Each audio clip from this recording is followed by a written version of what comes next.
Assalamualaikum warahmatullahi wabarakatuh.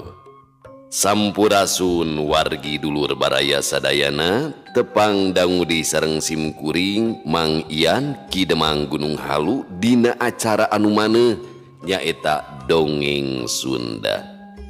Dongeng zaman kiwari ala kiwari anu nyarioskeun lalakon kahirupan mangsa bihari atanapi kabaheulaan.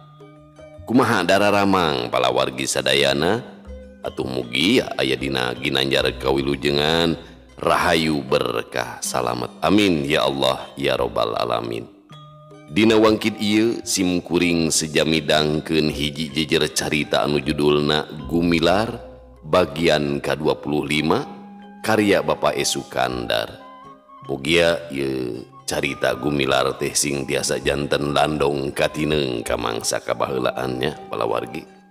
Dina bagian anu ka-25 ieu neraskeun hanca anu katunda nyaeta Gumilar padu hareupan sareng pamajid anu ngagaduhan ajian gelap ngampar sareng Simu Gunting.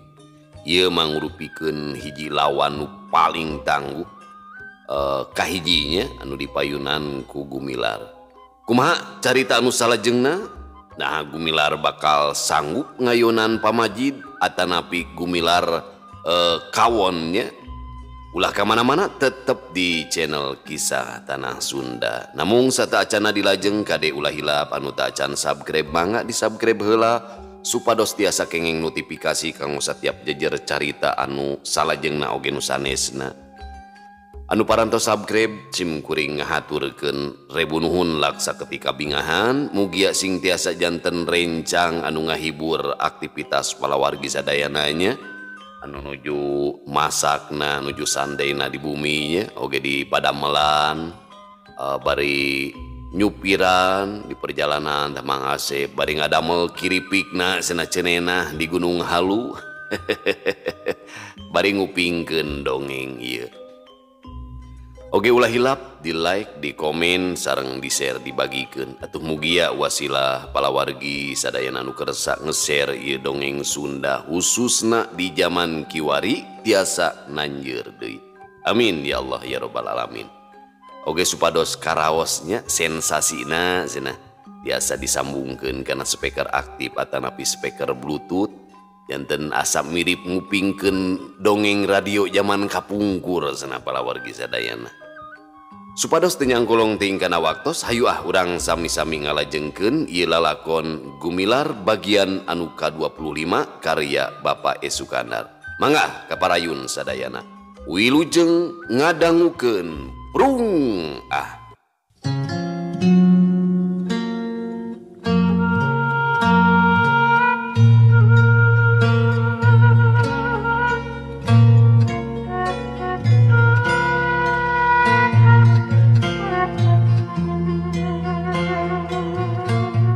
Tapi tetela pamiarsa pamajid tangguh-tangguhna teh sakitu sakaligus kakenaan di dua tempat teh manehna kalah ngagakak we seperti tadi. Kurang tarik belang hayo ketrukeun tanaga andika lain tenggelan jago nu kitu mah karasana teu beda we di usapan ku nu geulis keur pangantenan. Gumilar bener-bener kaget. Tetela ieu lawan teh luar biasa. Geus 2 kali awakna kabeunangan tapi teu kerel-kerel, malah nyeungseurikeun. Tapi Gumilar masih keneh tagen kawanina tacan suda saeutik oge. Teu talangke deui sabrut bae ngahambatkeun paneunggeulna, pamikirna leuwih hade miheulaan narajang tinimbang ditarajang. Kadudukana leuwih ngabahayakeun lamun manehna saukur bisa nakisan, leheung lamun katakis, lamun hanteu awakna can puguh bisa menyat nilik musuh anu sakitu wedukna. Pamajid anu geus leuwih ti heula ngarti kana gerakan lawana, kalawan pinuh ijiran sarta gerak tipu, manehna suat siet nakis panarajang, awakna lingas teu beda we ti manu kapinis sarta kalawan teu disangka-sangka. manehna geus mecenghul gigireun bari males narajang. Itu ieu pada ngabijilkeun wewesena. Sagala ulin main po geus digunakeun, tenggelan-tenggelan anu mateni geus dikaluarkeun. Sakiceup les ngolebat matak lieur. Ukur temong bayangan we hungkul sarta nyaho-nyaho geus ngahembatkeun tenggelan-tenggelan anu matak mateni. Tapi musuhna oge sarua pada rancingeus, nyaho-nyaho geus nyampeuk beureupna anu rek ngancam careham. Ngan kulantaran Gumilar sanajan ngura keneh oge, manehna geus pinuh ku pangajaran-pangajaran tinu jadi guru-guruna, manehna masih keneh tahan ngimbangan gerakan lawan anu memang leuwih luhur satingkat dina pangalaman sarta ngabogaan kakuatan anu lain bantrak-bantrakeun. Kulitna kawas kandel tur tateas, sedeng dina gerakan anak parancuh paradet, ngan Gumilar boga lincah jeung gancang dina tenggelan. Oroka aya hal ieu teh teu dirasa ku musuhna. Dina hiji kasempetan, Gumilar geus bisa ngepeskeun tenggelan anu jolna ti gigir, sakiceup geus bisa ngalejokeun musuhna anu disusul ku tenggelan samber nyawa warisan ti mangsal hapi. Anu disangka ku manehna pasti sakali ieu mah musuhna kudu nambruk. Tapi leuwih-leuwih deui matak ngaranjugna. Pamajid ukur ngagibeg we bari terus males ku hiji tenggelan madi anu matak mateni.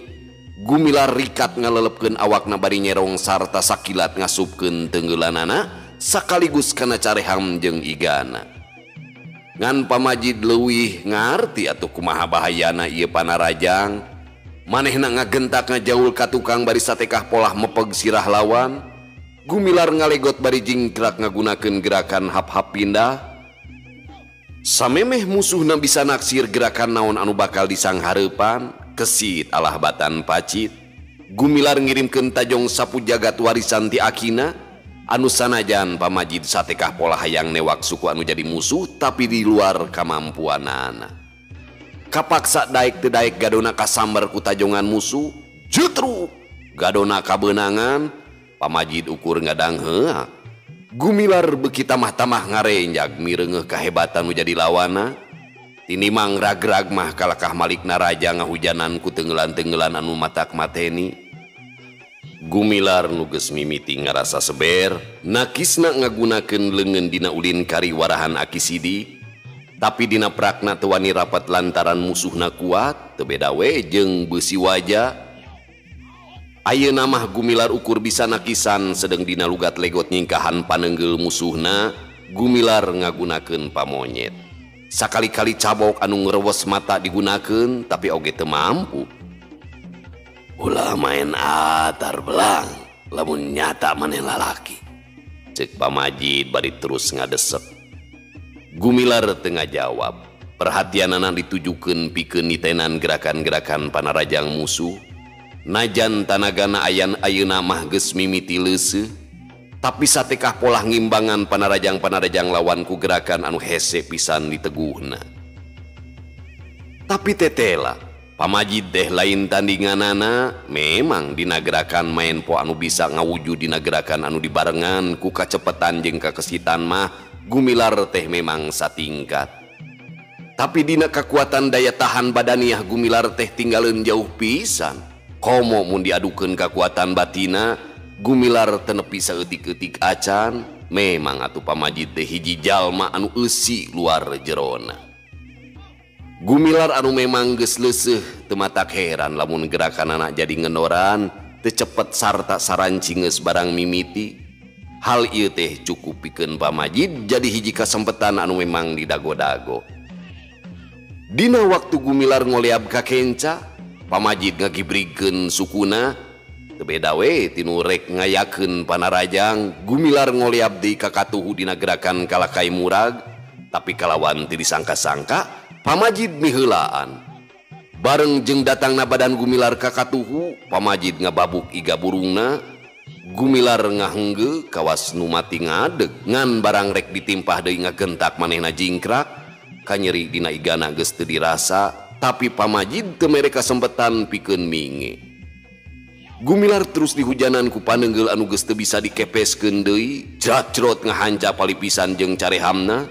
Anu karasana leuwih nyeri, perih dibarengan kurasa panasnya seraka sakujur badana, sedang getih mimiti ngalai ngabelegeder tina tarang jeung tina sungutna. Tapi sanajan kitu, Gumilar masih tetap bisa ngelawan sanajan sigana geus beak tanaga, tapi tenggelan-tenggelanana mah tetap teu bisa dianggap remeh. Ieu sababna pamajid tetap hati-hati teu sagawayahna rajang. Leuwih hade serah bongkokan tebak dekuk lang. Kalawan oge tangtu Andika bakal leuwih ruksak. Cek pamajid ngagorowok. Naon anu dipake alasan kudu tebak deku serah bongkokan Majid? Kaula jeung Andika teu boga pasualan naon-naon. Ngalawan soteh kaula mangan sakadar ngayonan kahayang sampean. Gumilar ngajawab, sikepna terobah ku panggebrak. Ya bener gede wulu. Kaula mah karunya. Maneh teh ngurak keneh. Tapi mun teu ngagugu rasakeun ieu. Geras sambat indung nu ngandung bapa nu ngayuga. Majid, lamun Andika rek ngabinasa ka kaula, geraprak. Tapi sing inget, Andika teu boga hak pikeun nyabut nyawa kaula. Can oge tamat Gumilar nyarita, pamajid geus ngablesat ngagajleng ka hareup bari ngayunkeun panenggeulna kana sirah Gumilar. Gumilar rikat jingkrak, tapi memang gerakanana geus kaku balukar badana nu ngahayab panas lir nu diduruk, teu burung tak-takna kagebug sanajan nember tapi cukup manehna jadi ngarempeyep. Hiu, gampleng, dampaleungeun pamajid nu dieusi semu gunting ngahanca pipina nu belah kenca. Gampleng deui pipi nu katuhu ditimpah ku tampiling. Sok sanajan karasana panas perih leuwih ti ukuran, Gumilar teu nyebutkeun aduh. Manehna ngalenggak nu saterusna ngagaleong, satekah polah nahan awakna supaya ulah ragrag. Tapi ku pamajid teu diantep. Hiu, pereupna nu bangbaraan ngajojo hulu angna, ari jedak ari jungkel bae Gumilar nang karak bengkang. Jurung kunung maksakeun hudang, bluk nang kuban bari ngagolok-gok ngutahkeun getih hirup. Sedeng beungeutna tutung balukar tenggelan semu gunting, tergos belangna nyingkap nembongkeun beungeut nu saujratna. Teteh lah lain urang dieu geuning. Deuh, murah keneh naker deui, beuh. Lebar temen, tapi da bongan. Bongan sorangan make wani-wani. Pamajid ngagerendeng bari neuteup Gumilar anu beungeutna getih wungan. Sabot kitu, teka nyahuan julung-jeleng anu laluncatan, sing horeng si gobang sabaturna, nuti barang prung oge, manehna nyerangkeun ti kajauhan bari ngadedempes. Rek naon sia? Pamajid nyentak ka si gobang. Si Belang kanggo abdi Pak Guru, bade disanggakeun ka Juragan Anom. Lain urusan si laing atawa tuan kawasa. Tapi iya urusan kami teu perlu ikut campur. Hingga ka ditu. Pamajid nyentak. Si Gobang jeung dua baturna nyaeta si Kuje jeung si Bandi bari ting purungkut kawas peusing leos bae tiluanana baralik teu wani magag maranehna cukup ngarti. Kumaha ngambekna pamajid lamun parentahna teu digugu?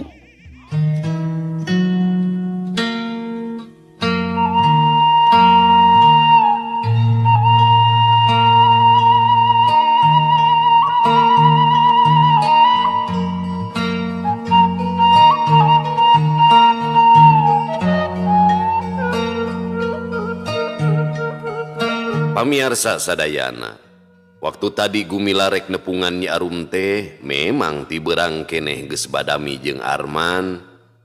Malah maksudna mah peuting eta manehna dek buka kartu rek terus terang boh ka Kiraksa boh ka Nyi Arum. Yen si Belang nu salilana ngagujurudkeun tea sanyana mah diri manehna pribadi, susulumputan soteh lantaran ngabalitungkeun pibalukareunana boh bisi rambat kamale ka pihakna Pauhi jeung ka pihak Kiraksa. Ti sore kene Arman geus ngadago-dago sarta ngarep-ngarep nepi ka peuting lebeng bae kalah der ngadenge nu ribut cenah si belang teh kergalungan jeung hiji lalaki nu pakeanana sing sarua bodas. Tetalangke deui blecet bae Arman muru tetela Wijana keur padungdung jeung hiji lalaki nu manehna sorangan teu wawuh oge ku manehna geus kajudi nu keur begalan pati teh teu saimbang. Aya karepna rek mantuan tapi teu prak lantaran kaburu kabireungeuh manten aya 3 jelema nu tingju ringkang dinu poe. Saliwatan oge apal yen eta teh si Gobang sabaturna. Teu loba pola blecet bae Arman ngabejaan ka Kiraksa jeung ka Nyi Arum yen si belang diancam bahaya. Blecet ka Pauhi geus kitu bring bae kasampa Kiraksa jeung Nyi Arum geus saged darang dan mapagyuda. Daratangna ka tempat galungan geus beres, gumilar ngajoprak teu daya teu walakaya, sedengkeun si Gobang sabaturna geus ting laleos di titah nyingka. Kiraksa barang breh mireungeuh hiji lalaki nu di baju sing sarua bodas, saliwat oge apal yen eta teh pamajid guruna si Gobang. Najan manehna teu wawuh tapi ngadenge beja mah mineng yen pamajid teh hiji jago kolot urang Cibalieur nu geus taya tandingna nyetak Garung palawarginya. Kacidak manehna ngarasa kagetna lantaran nurutkeun ujaring beja. Cenah pamajid teh geus lila nyepi diri sasat nyucikeun badan katut rohani, geus taun-taun ninggalkeun karamean dunya anu pinuh ku rereged dosa. Tapi naha ujug-ujug muncul deui kalawan jadi lawana si belang anu dina tindak tandukna keur ngabela kaum lemah sasat nanjeurkeun keadilan. Pamajid, Kiraksa ngagero bari jeleng luncat. Pamajid nu harita keur nyang hareup ka gumilar rikat malika tukang, breh katempo 4 jelema ngajarengjeun we nyang hareup ka manehna. Anu mun dititenan mah nu opatan teh tangtu aya tumalina jeung nu jadi musuhna nu ayeuna geus teu walakaya. Aya naon baraya? Nyaho geuning kana ngaran kaula. Pokna neges-neges. Wiraku teu terang atuh yen bapa teh pan hiji jalma nu tos nyireunakeun anjeun tina rereged dunya. Walon Kiraksa tatagna sopan. Ari kitu cenah. Tek aya kaperluan naon baraya? Bapa, upami salira uninga saha sareng kumaha eta tindak tandukna jalmi nu tos teu walakaya karahayat leutik teh tangtos bapa moal dengdek topi kapun Gobang nu janten alatna tuan kawasa. Oge bapa moal tega nangenan dugi ka eta jalmi teu walakaya. Kiraksa sabisa-bisa hayang nginsapkeun pamajid tina kakaliruanana. Ulah nuduh nu lain-lain baraya. Dina hal ieu kaula teh aya patalina jeung si Gobang. Sanajan bener manehna murid kaula. Ieu urusan malulu urusan kaula pribadi. Nu sejen hak milu campur. Ngarti? Sanaos kitu ieu jalmi teh teu sakedik jasana kang rahayat. Asa teu kahartos ku akal upami kedah janten korban hiji jalmi nu memang tos nyata-nyata anjeunna teh nebihkeun tina rereged dunya anu pinuh ku dosa. Paduli. Andika kekerek milu campur kana urusan kaula. Nyingkah. Pamajid mimiti amek bari nudingkeun curugna. Mangga teh teu kabotan asal ieu jalmi bade sakantenan dibantun. Walon Kiraksa nagen. Rek ngalawan andika ka kaula. Pamajid maju ka hareup. Upami kapaksa demi keadilan mah urang ajar. Nyingkah. Keadilan. Kaula oge geus adil henteu mudaran ieu manusa. Ngarti? Bari hiu nyabok. Kiraksa nu memang geus ngarti kana maksud pamajid, manehna rikat nyingcet. Pamajid jadi tamah amek asa dilawan ku sahandapeun. Hiuk deui ngirimkeun panonjok anu saterusna ngahujanan paneunggel jeung panonjok. Teu dibere omber anu dimaksud supaya Kiraksa nyingkah.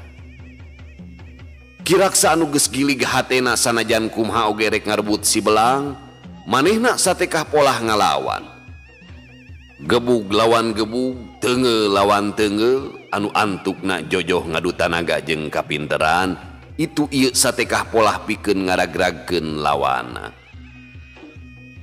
Sabot nu duaan keur patelak Nyi Arum katut Pauhi jeung Arman geuwat muru Gumilar gabrug we Nyi Arum ngarontok nu teu daya teu walakaya bari ngageunggeuyik ceurik. Aduh ieu tobat Gusti. Nu nyiksa teh tiga-tiga teuing. Pamajid nu sanajan manehna keur galungan oge perhatianna mah teu leupas di Gumilar anu keur ngajoprak.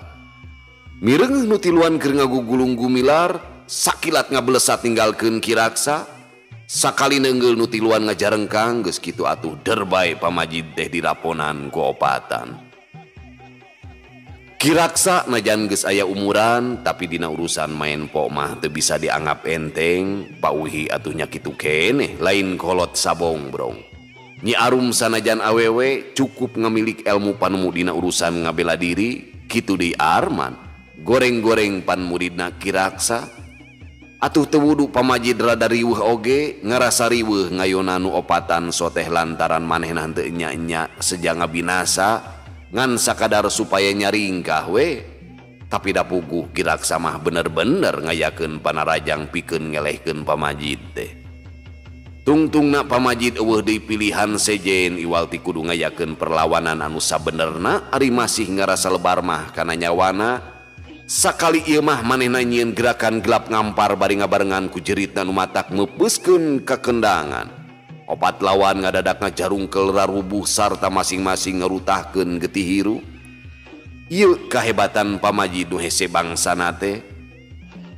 Kapaksa hongan Andika bedegong cukup sekali mah ngawarah teh ge oge calager ku sorangan ceuk Pamajid bari nyampeurkeun Gumilar.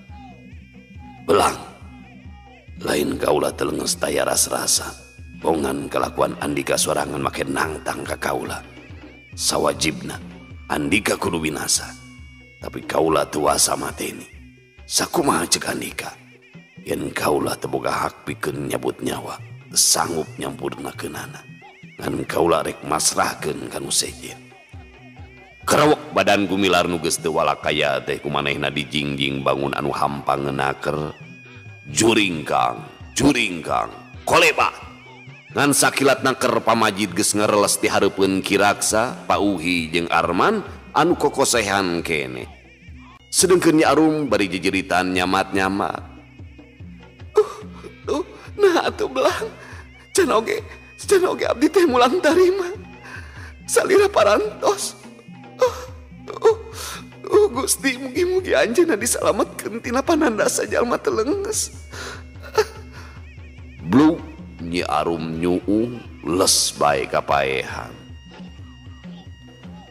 Barang nepi ka pelebah gawir nulung kawing sarta rembet ku harendong jeung tatangkalan. Bari ngaliwat ngan lung bae Gumilar teh dialungkeun gulutu Gumilar ngagulutu ka handap. Belang kaula teu wasa nyabut nyawa memang lain bagian kaula. Ayeuna Andika aya dina cungkrang mun kapangih ku oray dilebok oray mun kapangih ku raja leuweung bakal jadi caduk patunggon kabua di basisir sanca. Heg anjeun kudu tarima kana gudatan nasi. Koleba geus bae Pamajid ngereles di tempat eta. Sakolepat geus lapat-lapat nu tembong teh ukur bajuna bodas.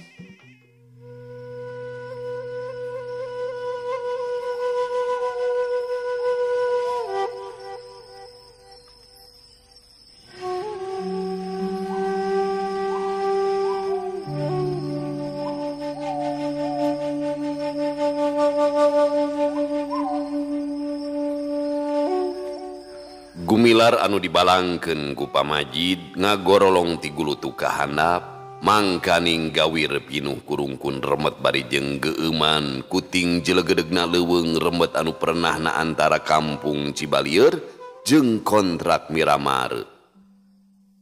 Awakna ngageblug teu jauh ti hiji guha anu dieusian ku si Colat, hiji maung sancang anu kacida gedena tur galakna.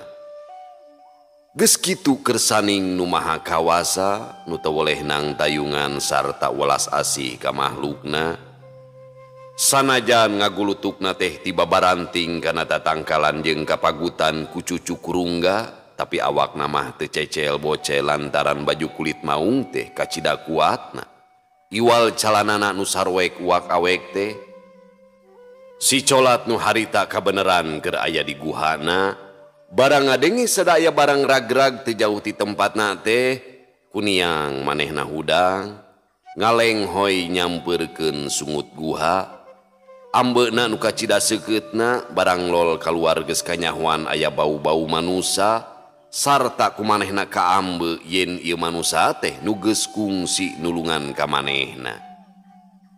Gerem, gerem. Si colat nyuara nu maksudna mah mere nyaho yen manehna teh aya di dinya, tapi anu di dadago teh taya mecenghul tembok, sedang bauna masih keneh napal dina irungna. Lagedai, lagedai, manehna kaluar, durat reret bari teureureuh guram gerem. Ret teu jauh ti dinya kadeuleu aya nu ngajoprak, bajuna jeung tergosna coreleng teu beda we ti kulit manehna. Lenghoy disampeurkeun bari teu eureun guram gerem, go gigireunana. Panona anu seukeut pinuh ku bulu mencerong kanu keur ngajoprak teu empes-empes. Gerem, gerem, disada deui anu maksudna mah ngageuingkeun meureunnan. Tapi gumilar nu kaayaanana geus kacida ruksakna, jongjon teu usik teu malik. Ngan napasna we nu ukur katempo teh nu diebrehkeun ku renghapna netelakeun masih hirup keneh kacaangan ku cahaya bulan luhureunana. Gaur, si colat ngagaur tari, sorana handaruan pinuh ku sima pileumpehan, tong boro nelurupana atuh. Ku ngadenge sorana oge geus matak gempeur matak sieun, kabeh sasatoa nu didarinya kalabur, kajudi ku sararea yen si colat teh raja leuweung anu keur ambek. Gaur, gaur, si colat disada deui leuwih hebat tibatan tadi, tapi gumilar jongjon ngalempreh teu beda we ti nu sare tibra. Tergosna nu harita rada nyingkab si colat dikuar kaer ku suku hareupna. Tembong ayeuna mah rupa beungeut sakabehna nu tutung ngagelempeng getih wuwungan. Si colat memang hiji sato anu teu ngabogaan natikoh saperti manusia. Tapi nalurina bisa ngabedakeun kayaan beungeut gumilar ti heula jeung beungeut gumilar nu katempo ayeuna ku manehna. Sakurang-kurangna manehna boga sangkaan yen ieu jelema teh keur boga kanyeri, manehna oge teh heula geus ngalakonan waktu harita kacuga ku cucuk teh. Kasurung kurasa ieu, gerem, gerem. Manehna ngagerem bari usaha satekah polah nyeret gumilar rek dibawa ka guhana. Tapi kawasna heseun, manehna teu nyaho kumaha carana mawa ieu jelema sangkan teu ruksa. Reg eureun, nu saterusna ngadangong gigireunana. Teu lila-lila manehna luak liuk curiga bisi aya nu nganyahoankeun, geus kitu kalawan matak teu kaharti ku akal. Ajaib kabina-bina, ana jurung kunung teh manehna nangtung kawas manusa.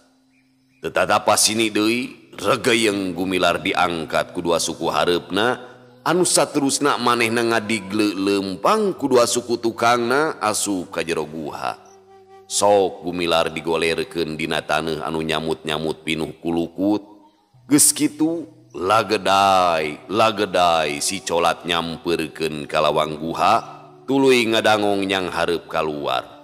Sakedeung-sakedeung ngagerem nempo kaluhur nyeueung bulan anu moncorong ngemprai. Sapeuting eta si colat ngadangong dina sungut guha kalawan teu sakerejep oge hees. Mun jelema mah meureun, manehna teh keur ngajaga bisi aya naon-naon anu ngaganggu ka sobatna nu harita keur ngalempreh di jero guha. Nu datangna ngadadak sarta dina kaayaan nu sakitu ripuhna, si colat oge boga anggapan yen sobatna teh tangtu aya nu ngabinasa. Ieu sababna pangna manehna ngajaga di lawang guha, dibelaan teu hees sapeupeting.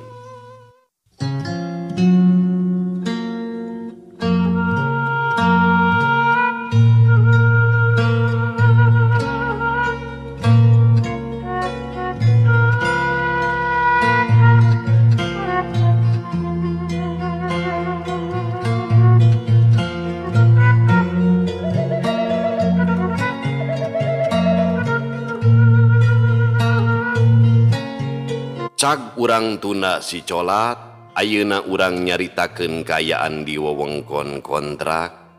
Lain deui guyur iburna di wewengkon kontrak Miramare, kabeh-kabeh pada nyaritakeun yen si belang teh geus binasa lantaran beuting tadi patutunggalan diadu jeung pamajid guruna si Gobang anu geus lila ngaranna teu kakocap lantaran nyirnakeun maneh. Meuseuh diri ngisat awak nyamuni di lemburna, oge anu sok kapanggih mencilkeun diri di basisir sancang menekung mujasmedi didinya. Lain bae si Gobang sabaturna anu mawa beja teh malah kumaranehna mah dihaja di uar-uar bari pinuh kurasa agul jeung kurasa sombong dumeh binasana si belang teh sasat ku guruna pribadi apanan. Kiraksa jeung Arman katutnya arumnya kitu deui Pak Uhi teluput pada mereka terangan kasakur anu nanyakeun. Ongkoh maranehna opatan kapanggih keur tinggal loler teu kuat ngayonan pamajid. Anu aranggapanana lain jelema jore-jore dianggapna jelema sakti. Ngan tina perkara leungitna si belang saurang oge taya nu nyaho ngan dipaparah ku kira-kira bisa jadi si belang teh terus dipikeun ka leuweung atawa mun hirup keneh terus dibawa ku pamajid ka lemurna. Kaayaan di kontrak Miramare ngadadak alum ku ngadenge ieu beja teh. Kabeh ngarasa bela sungkawa bari nyurucud ngaluarkeun cimata. Kitu soteh rahayat leutik anu geus pada ngarasa kahutangan budi. Ari pikeun si Gobang mah sabaturna katutuan kawasa jeung usung esangna teu sirikna pesta gede barang ngadenge si belang binasa teh. Lantaran geus tangtu ayeuna mah bakal jongjon mun rek kitu rek kieu teh moal aya nu ngaharu biru. Di antara nu ngarasa sedih ngan Pak Uhi jeung Arman nu minangka pangparnana. Pak Uhi atuh sasat ka incuna sorangan oge sieun katempuhan kudu jadi dulur. Bisa kumahaeun ambekna mangsal hapi upama bener wijana atawa gumilar teh nepikeun ka hanteuna. Apan pangna disingkirkeun di sina cicing di Cigodeg teh sasat nyingkahan pibalayeun di lemburna. Arman atuh pantes terek kitu teh pugu ka sobat dalitna katambah ngarasa hanjilu tacan bisa nepungkeun di wijana jeung kapilanceukna. Nu masing nepi ka ayeuna oge boh Nyi Arum boh indung bapana tacan nyarahoun yen si belang teh nyaeta wijana. Jelema nu salilana diceceleh lantaran dianggap jelema taya kawani teu beda we ti hayam lisung. Ninggang di aki sidik barang ngadenge kitu kitu teh nu kaalaman ku wijana atuh teu talangke. Blenyeng bae init ka kontrak Miramare natanyakeun kumaha jujutanana ieu perkara teh. Nu didatangan teh Pak Uhi kabeneran keur nyampak atuh bring bae bareng ngajugjug ka imahna Kiraksa. Kabuka weh ayeuna mah ku sararea yen si belang teh sing horeng sabenerna mah geuning wijana incuna Pak Uhi.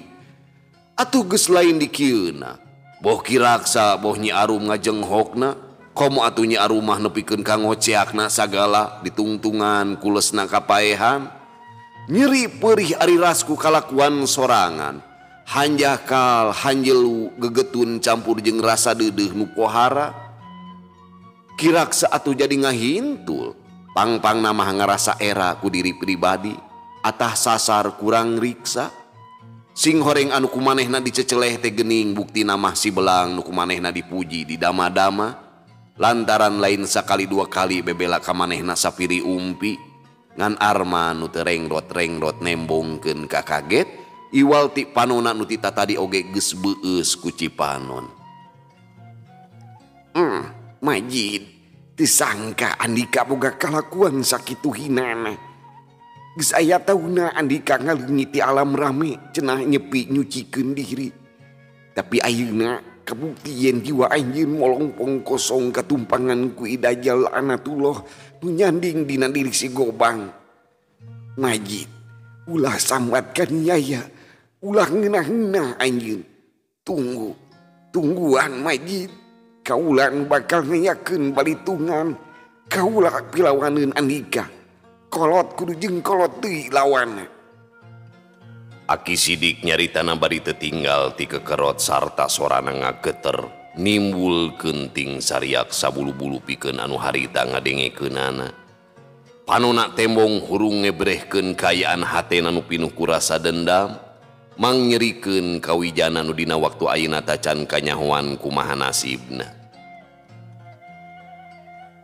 Oh, namung aki pamajid teh sanes jalmi bantrak-bantrakeun. Wawosena luar biasa tenggelanana peureuh sarta ngandung hawa panas. Kuring opatan waktu sehari tangan sakotea pisan untuk tiasa walakaya. Duh etah motor di ngaliwat. Ogi sadayana pada ngutahkeun getih. Ceuk Ki Raksa satengah ngelingan. Taya halangan. Najan bener manehna manusia sakti mandraguna. Kaula si Sidik moal mundur sanajan satunjang beas. Rawe-rawe rantas malang-malang putung. Ulah rindang ku hahalang, ulah bingung ku hadungan. Paribasa sanajan manehna bisa ngapung pasti disusul. Lumpat ngepak sagara bakal diudak. Majid, ulah samatkan yaya. Ulah nyebut teng-tengen bongan lampaan niga sorangan hayang dihina dengen. Tungtung na andika tang wani rentas ku tingkah labuh ku laga sorangan. Bongan, duh kita motor di ngeliwati. Bongan lampah nirca geus penal ku diri pribadi. Oh, janten, bade kumaha maksad aki saterasna ayeuna? Saena mah urang milari jangjana heula ite. Ceuk Ki Raksa, ongkoh nanya, ongkoh meresaran. Bade disusul we ka Cibalieur, pangrasa hate pasti wijana teh pasti dibawa ka lemurna. Aki Sidik kawas nu geus pasti. Bade ira aki. Ayeuna kita halangan. Mengpengrine walon Aki Sidik tandes naker. Arman jeung Nyi Arum nu geus lilir tina kapaehanana barang ngadenge Aki Sidik rek nyusul ka lumurna pamajid teh. Duanana meuni haripeut hayang milu, tapi ku Aki Sidik dihulag lantaran maksud Aki Sidik mah pamajid teh rek disanghareupan ku manehna sorangan patutunggalan. Wayahna daragoan bae di dieu. Lain teu percayangan ceuk rasa aki jelema model Ki Majid mah rek diayunan we ku kaula sorangan. Ceuk Aki Sidik nyaritana taya riuk-riuk bangun nu seber atawa sieun. Geus puguh sing hareupeunana mah leos bae Aki Sidik balik ka imahna. Sadatang-datang barabat bae dicaritakeun ka Nini Usi kumaha kayaan wijana ayeuna. Maksudna rek terus nyusul ka Cibalieur oge terus dibejakeun, pikeun pibatureun keung mah Siraun rek dibawa, lumayan sanajan ngan saukur sato oge iceusna mah alah batan jelema. Rap Aki Sidik dangdan, dikampret bodas, dicalana pang si bodas, saolah-olah ngimbangan pakaian anak Ki Majid, ngan teu make jubah oge teu suran soren pakarang. Minangka leuwihna teh lawon sutra beureum nu mangrupa karembong dibelitkeun kana cangkengna. Sanggeus cacarita sakedeung jeung Nini Usi, papatah heula dumeh rek ditinggalkeun nu tacan karuhan irah-irahana bakal balik deui. Jerut Aki Sidik turun ti imahna, Siraun monyet kukutanana bareng gigireunana bangun nu gerah-jigrah naker dumeh rek dibawa nyanyabaan. Supaya ngarah deket jeung supaya ulah aya nu nangenan sarta loba halangan, Aki Sidik lumampahna teu make jalan biasa anu ngabulungbung tapi ngahaja motong jalan torobosan anu masih rembet kurungkun. Harieum ku kakayo nu mangrupa leuweung anu ancal-ancalan, paselang rejeung reuma anu ngampar mutuh matak pika keungeun. Sajroning leumpang teh, hatena mah teu jongjon, keukeuh nyolok kawijana. Kumaha kayaan nasibna waktu ayeuna, tapi menurutkeun kereteg hatena wijana teh mangsa ieu masih aya keneh di kieuna ngan tacan bisa dipastikeun di mana ayana, nah aya di Cibalieur atawa aya di mana. Tapi sanajan kumaha oge pasti kudu bisa kapanggih ras ka pamajid, nafsuna beuki ngagedur hurung, inget kadinya leumpangna beuki digancangan. Gedigna taya kakagok leungit we sifat aki-aki nu canael bangun carang takol teh. Ayeuna mah tembong saujratna dangung lalaki nu taya karingrang jeung kakeung anu memang geus jadi sifat-sifat manehna waktu keur ngora. Pamirsa anu satia mancok, gumilar geus 2 poe 2 peuting ayana di guha bari ditungguan ku si colat nu teu ingkah gigireunana bari guram gerem teu pugu. Mun jelema mah meureun manehna teh ngarasa bingung kudu kumaha nya pilakueun nungguan manusa nu teu usik teu mali kawas nu geus taya nyawaan. Ayeuna gumilar geus eling tina kapaehanana kacida ngarasa kaget bet aya di guha turug-turug ditungguan ku si colat. Teu kaharti saha nu mawa kadinya. Ras ingeti heula teh manehna galungan jeung pamaji nepikeun ka kasoranana. Sanajan ayeuna manehna geus eling deui tapi kayaan awakna geus kacida payahna ulah boro-boro bisa cengkat. Ngobahkeun awakna oge geus teu kaduga, malah ngobahkeun biwir oge geus teu bisa. Iwal ti panonna bae anu gular giler rutret ngareretan si colat anu satia nungguan teu ingkah-ingkah. Ari awakna kacida panasna, sakujur badan karasa ngaheab lir nu diduru. Ngan awahing ku welas asihna Gusti nu Maha Suci, manehna ayeuna bisa kapareng hirup keneh. Tapi sanajan sakitu payahna oge ari ingetanana mah masih keneh panjang. Ras kapauhi aki sidi ka Arman malah kanyi arum pisan.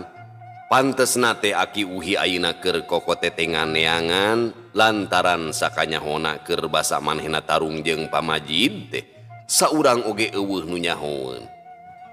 Tungtungna manehna inget ka inung bapana sarta aki-akina babakuna mah kamangsal hapi nu mangkuk di Cipacing. Namun aing nepi ka hanteuna teh matak panasaran teu bisa papanggih heula. Ngadadak bray gambaran keur waktu aya di lemburna narembongan ebreh kawas dina gambar. Si pasar nuker kekerjetan waktu rek ngalepaskeun nyawa bari awakna boborot ku getih sarta pejitna budal badil.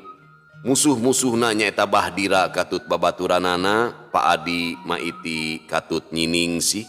Eta kabeh mulangkeun deui ingetanana ka jaman katukang-tukang. Anu tungtung nama berebei we. Celak ngalembereh cipanona mapai pipi terus ngagedat ragrag kana ceuli karasahaneut. Si colat nu tita tadi nungguan bari nyerangkeun gerem disadak lirih bari ngagodeg-godegkeun huluna buntutna nu panjang teureureuh kupat kepot plak-pluk neungeulan taneuh terus ngadeuketan bangusna kana beungeut gumilar. Ledak ngaletakan cipanon sobatna anu terus merebei minangkana mah meureun ngupahan bari mang nyusutkeun cipanon. Sabot keur kitu, ngadadak si colat ngadangong bari huluna malika palebah lawang guha. Ceulina nu tadina kicup ayeuna ngadadak cengkat. Jurung kunung nangtung tuluy ngagerem sarta neuteup beungeut gumilar anu keur culak cileuk. Jurelat si colat malik gancang naker, gajleng sababaraha luncatan manehna muru ka lawang guha. Gog ngadangong nyang hareup kaluar. Red kalebah katuhu nu remet kurungkun kaso. Katempo aya nu keur leumpang ting arungku. Gajleng si colat kalebak. Jurelat susulumputan nyumputkeun awakna dina runggunukna rerembetan. Heg depa bari buntutna kupat kepot. Matana seukeut mencerong kanu keur laleumpang. Kuniang maju ngeteyep tuluy nyulundup ka tukangeun tangkal kaso jajalaneun. Jelas karepna rek ngabongohan nu keur laleumpang ting arungku. Lar nu ngaliwat ka hareupeunana atuh teu anda parah deui. Gajleng teh luncat kana jero beus kota. Euleuh pamiarsa sadayana waktosna parantos teu nyekapan deui. Cag urang tunda dihanyuang siang urang teuneun dihaneuleum sieum paranti nyokot ninggalkeun mangsa datang kasamper deui. Wallah muwafiq ila aqwamit thoriq. Wassalamualaikum warahmatullahi wabarakatuh.